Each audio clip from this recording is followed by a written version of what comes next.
Hey all, welcome back to You're Listening to Radio Revel, Update 8 of Season 3. The other day I was reminded by a YouTube short of something that happened to me back when I was in junior high. I went to 7th grade in 3 different schools. The first 3 months were in a school I had attended from kindergarten until my mom remarried. The next couple of months were in another consolidated school a bit further away in that tiny town our stepfather had moved us to. The last months were spent in a school in California, the stepfather supposedly vaccinating chickens somewhere. Anyway, one of my classes was art. I don't remember the teacher's name, so I'll just call him Mr. Butt, because that's what he was. Every Monday he would give us a drawing assignment that we would need to turn in by Friday. That assignment would be a one-word cue written on the blackboard, words like fruit or automobile or flower. One week that word was simply money. So I figured what he was looking for was a drawing of a dollar bill or a quarter or maybe even a stack of coins or bills with coins. That was just too routine for me, too standard. So at home that Monday evening I flipped through an encyclopedia that had made it to California with us and found this picture of a large round stone with a hole in the middle of it. It was some kind of money used by some culture of some Pacific island. That's what the YouTube short was about, and on seeing that short I turned to my mate and told him the same story I'm telling you right now.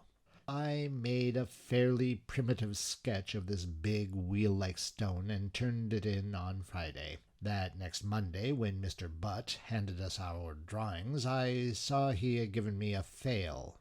He even stopped a moment as he handed me my drawing, asked me with a butt-like attitude, "What's this? I didn't ask for a drawing of the invention of the wheel." I explained the model for the drawing, but he simply scoffed. The next class I took the encyclopedia in and showed him the picture. He had to admit that I had indeed drawn money, but he only gave me the lowest passing grade because the picture was pretty primitive. Last Friday I got an email from the platform for whom I've been writing English grammar post blogs for their SEO email harvesting scheme. My former editor wrote, telling me that they would no longer be working with me, and that it had been a difficult decision to let me go, and that they wished me the best. Yada, yada, yada. Now, I wasn't at all surprised. The project wasn't all that stable to begin with. There were issues with trying to get writers.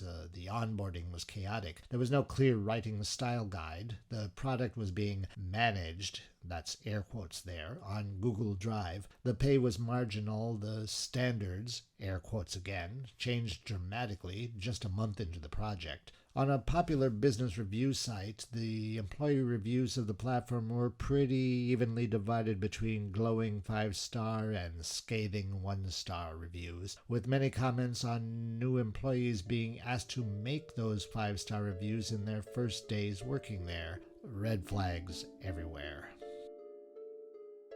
Internet work doesn't last all that long in the first place, at least the type of work I'm willing or able to do, so having been employed for just under 18 months was kind of long term. The previous job had lasted probably just about the same, maybe a little less, and I wasn't fired from that one. The boss knocked her head in a firefighting training exercise, and her brain became mush, or that's what she told me anyway, and she closed down the project. I think my main sin was to believe the people on the other end of the fiber optic cable. I believed them when they said that maybe I was overqualified for the position. That went to my head, and I felt entitled. I believed them when they asked me to share anecdotes in my posts, be friendly and conversational, add images, which I drew myself, each and every one. I believed them when they said my first posts were great, that they loved the drawings, that the writing was well-structured, information-packed, and fun to read. Then the company hired an SEO guru who took them to task. Those early posts were not up to SEO standards. We writers were given some general SEO guidelines at the beginning of the project. You know, you've probably seen the advice on how to use SEO to get hits on Google, and if not, well, I talked about how that works in a post on another blog I run.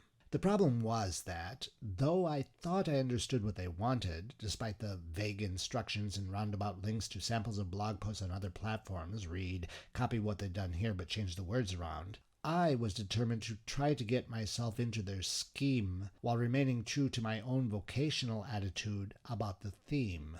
The first post that got me in trouble about 6 months ago dealt with the use of contrasting words, quantitative adjectives you and I use every day, like some or any or little or a few. I wanted to explain that stuff in a meaningful, useful, contextual fashion as I'd always done in class. The editor wanted me to concentrate on grammar. She wanted prescriptive rules followed by examples, even though these were communicative usage posts with little grammatical content.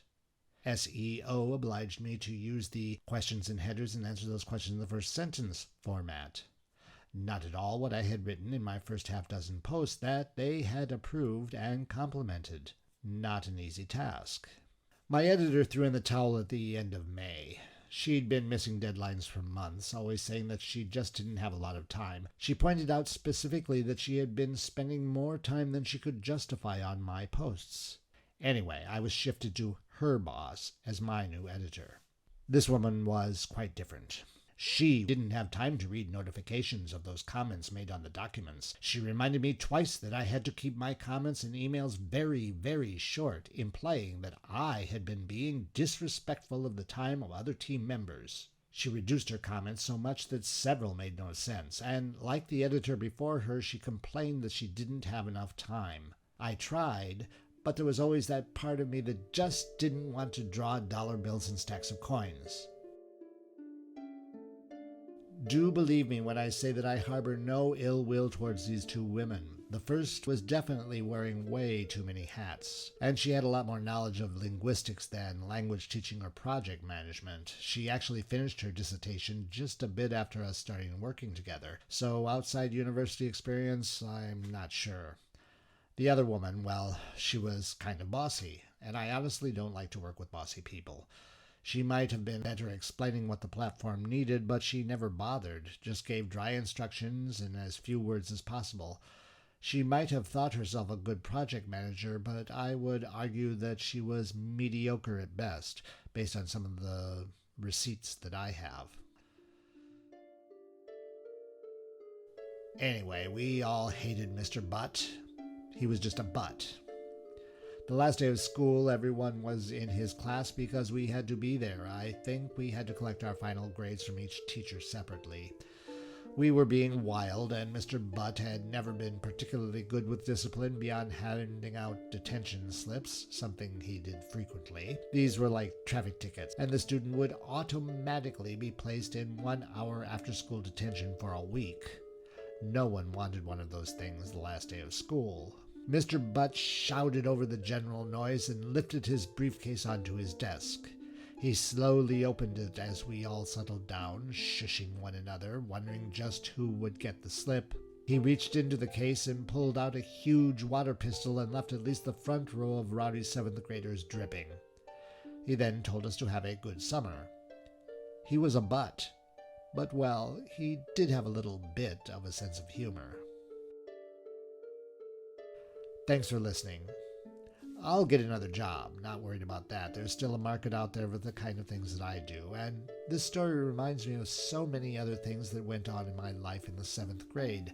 Reminds me that I had talked about going over my educational experience. Maybe that's what's coming up. Cheers! You're listening to Radio Revel. Listen, like, subscribe, and share.